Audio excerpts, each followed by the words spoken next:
It's 2:47 in the morning. You're sitting on the floor of a CH-47 Chinook, 180 miles per hour, tearing through Venezuelan airspace with no lights and no radio, and 3 feet in front of you, zip-tied, blindfolded, wearing silk pajamas, is the sitting president of Venezuela.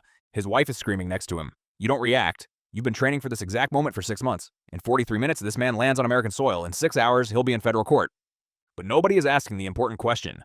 How did you get here? The answer starts 5 years ago, with a phone call, a traitor, and $50 million. This is your life as the Delta Force agent who captured Nicolas Maduro, and by the end of this video you'll understand why this operation wasn't won by the F-22s, the Chinooks, or Delta Force itself. The asset. August 2020 CIA headquarters, Langley, Virginia. An encrypted call comes in from Caracas, a colonel from Maduro's personal security detail.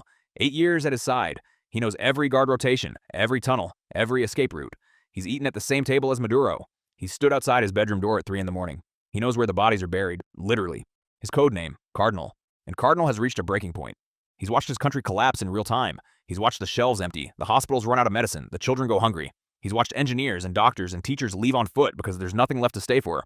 And then he's watched Maduro fly cocaine to Miami on government planes. He's watched generals stack euros in Swiss bank accounts. He's watched the men at the top get richer while everything beneath them burns. One day in August 2020, Cardinal decides he's done watching. He wants out, but first he wants something. $50 million, full immunity, a new life in America for his entire family. The CIA agrees within 72 hours. They've been waiting years for someone like Cardinal, someone on the inside, someone close enough to touch. For 4 years, Cardinal delivers everything. Maduro's daily schedule down to the hour. His mistresses, his bunkers, the locations of his gold reserves, the Chinese intelligence officers operating in Caracas, the Cuban agents embedded in his cabinet, the names of every foreign operative in the country. The CIA knows more about Maduro's life than his own family does. But the most important piece of intelligence arrives in November 2024. Maduro has stage 2 colon cancer. He's been flying to Havana every 6 weeks in complete secrecy. Cuban doctors, Russian medications, not even his cabinet knows. And every time he leaves, palace security drops to 40% capacity. That file sits on a desk at Langley for 3 months, waiting, until Trump returns to the White House. First night back. Private dinner. Trump pulls the CIA director aside. Can we get Maduro? Burns places a folder on the table.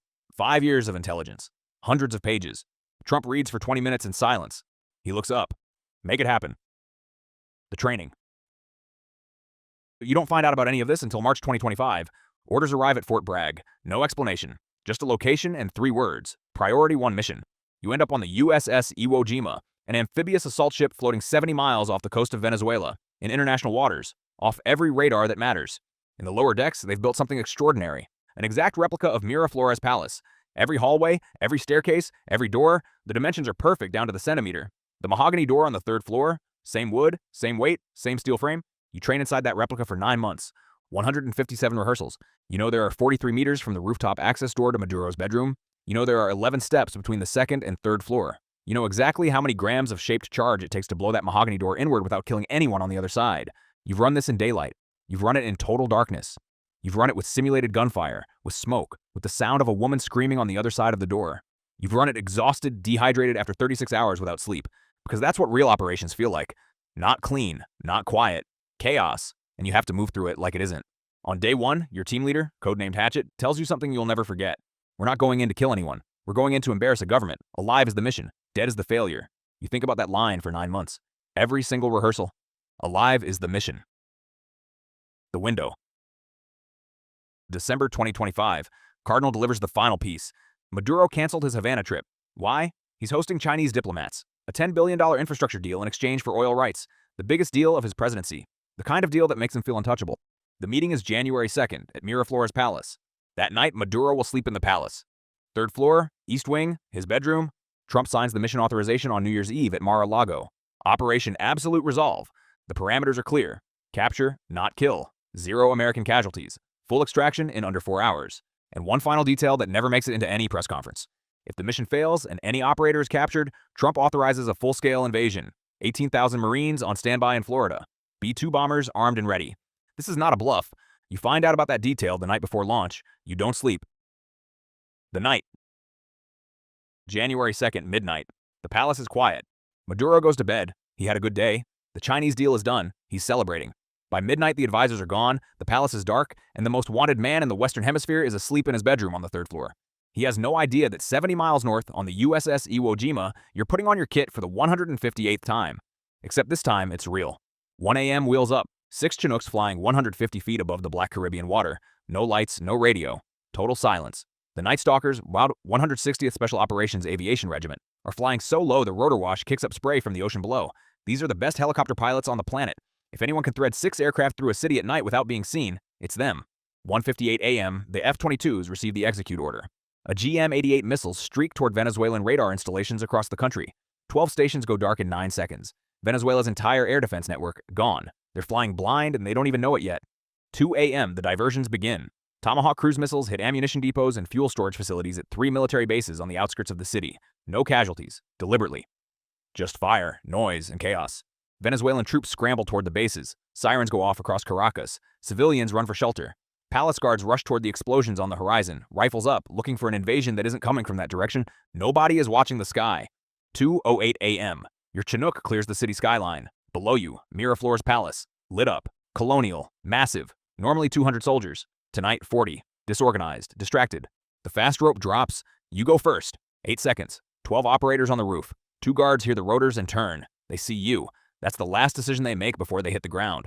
Your team moves through the rooftop access door in 4 seconds. Stairwell.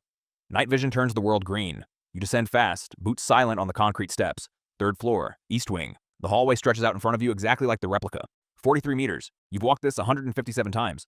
2 guards outside the mahogany door at the end of the hall. They see shapes moving in the darkness. They raise their rifles. They never fire. You reach the door. Your breaching specialist places the shaped charge on the hinges. You step back. 3 seconds. The door blows inward. Smoke fills the room. You move through it without slowing down. And there he is.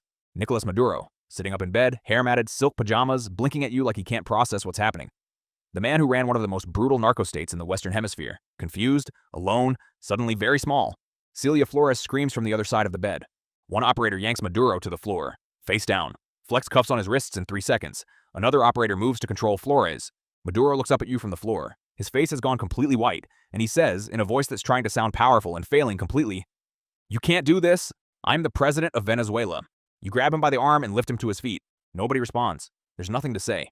2:14 a.m., you reach the roof. The Chinook is hovering, rotor wash beating down across the entire courtyard. You clip Maduro into the harness yourself. He's still talking, still threatening. You watch him rise into the air, zip-tied, blindfolded, in silk pajamas, and you feel the clock in your head finally stop ticking. 2:16 a.m., all operators aboard. You tap the crew chief twice. The Chinook banks hard north. Inside, Maduro sits on the floor muttering in Spanish. Prayers, curses, threats. You don't respond. You look at Hatchet across the hold. One nod. Mission complete. The lesson. The operation that took 3 hours to execute took 5 years to build. 5 years with a single asset, 5 years of patience, 5 years in the dark. Maduro had oil. He had Russian missiles. He had Chinese surveillance. He had 50,000 loyal troops. What he didn't have was the loyalty of the people closest to him. Cardinal, the man on his own security detail, was the weapon that brought him down. Not the F-22s, not the Chinooks, not Delta Force. One man who decided enough was enough. That's the real lesson. The most powerful empires in the world, governments, corporations, cartels, don't fall from the outside. They fall from within. If you want more stories like this one, subscribe. There are operations like this that never make the news, and this channel exists to tell them. And drop a comment, justice or act of war, because the debate is more alive than you think.